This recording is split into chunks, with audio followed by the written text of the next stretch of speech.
You've got a 30-foot tube that's stuffed inside of you that can dramatically impact the way you feel. Even if you train like a monster in the gym, eat clean, and look like the healthiest person that you know. I know because leaky gut happened to me. So if you can't lose weight, feel bloated, tired, or anxious, or just have that gut feeling that something's not right, stick around. I'm gonna bust the myths on leaky gut and show you what's really going on so that you can solve your mystery for good. You may have heard of leaky gut, especially from fear-mongering influencers who blame everything from oats to gluten to Diet Coke. It's not that foods we eat don't contribute to gut issues. Obviously they do. But by focusing on food itself, we miss the whole picture of everything that contributes to a healthy gut. And if you're not a perfect eater, who is, you'll continue to experience breakouts, afternoon crashes, achy joints, and indigestion. So let's look at the bigger picture to learn what leaky gut actually is and what you can do about it to balance gut healing without going to extremes in how you eat. Imagine your digestive system is a long, squishy tube. It starts at your mouth and ends you know where. Most of the action happens in your small intestine. This is where nutrients get absorbed into your body. And your small intestine can be as long as 22 feet, all folded up within your body.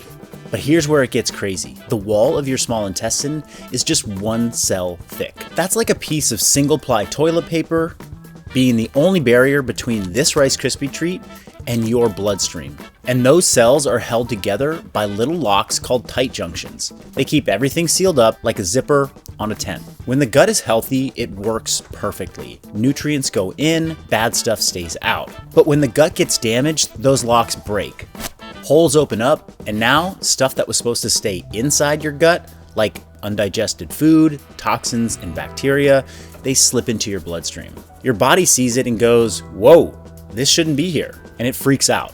This is leaky gut, and it's a huge deal because what starts in your gut doesn't stay in your gut. Let me be straight with you. If you live in the modern world, you've probably experienced leaky gut. We're surrounded by things that destroy the thin, delicate lining in your gut. Here's what that looks like in real life. You wake up and chug a coffee on an empty stomach. Grab a protein bar with 25 ingredients and no fiber. Sit in traffic for 45 minutes, already stressed. You skip lunch or eat fast, barely chewing. You crush a pre-workout and do a workout that leaves you lying on the floor. You take ibuprofen for the sore knee, then you scroll TikTok till midnight and sleep like crap. Any of that sound familiar? Now imagine every one of those things, the stress, the food, the meds, the lack of sleep, is slowly punching holes in your gut wall. No wonder your immune system is overworked. Here's the tricky part. Leaky gut doesn't show up as gut symptoms for everyone. Sometimes it does, but often it shows up as weird, frustrating stuff like bloating after eating, feeling tired even after sleeping 8 hours, breakouts or eczema, anxiety or mood swings, joint pain, brain fog, sugar cravings that hit hard, random food intolerances you never had before, and deep down, you start wondering, am I just broken? You're not. You just haven't been told how to care for your gut. Let's talk science for a second.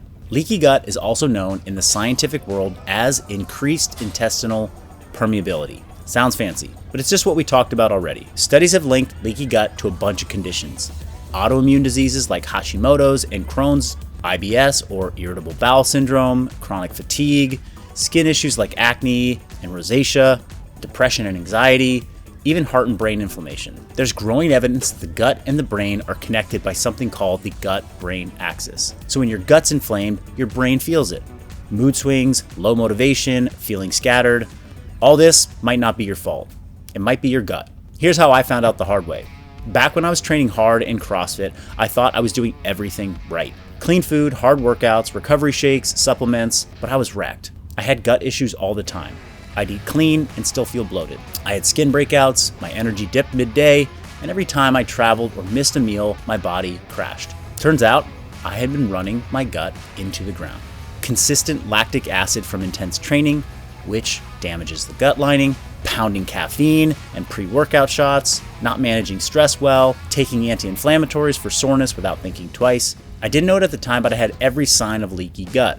It wasn't until I slowed down, focused on recovery, simplified my food, and got serious about sleep that things started to shift. Now here's the problem most people ignore.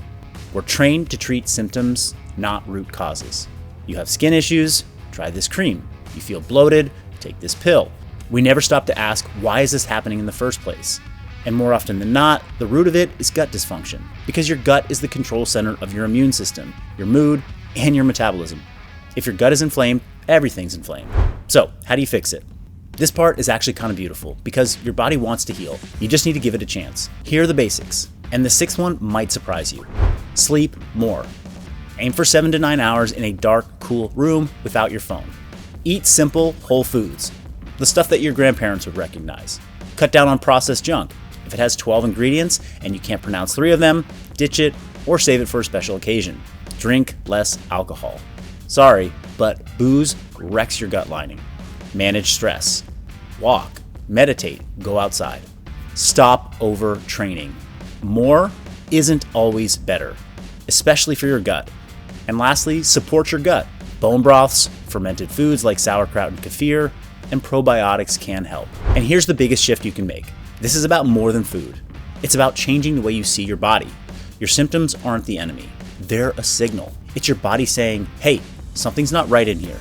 You don't need to ignore that voice. You don't need to silence it.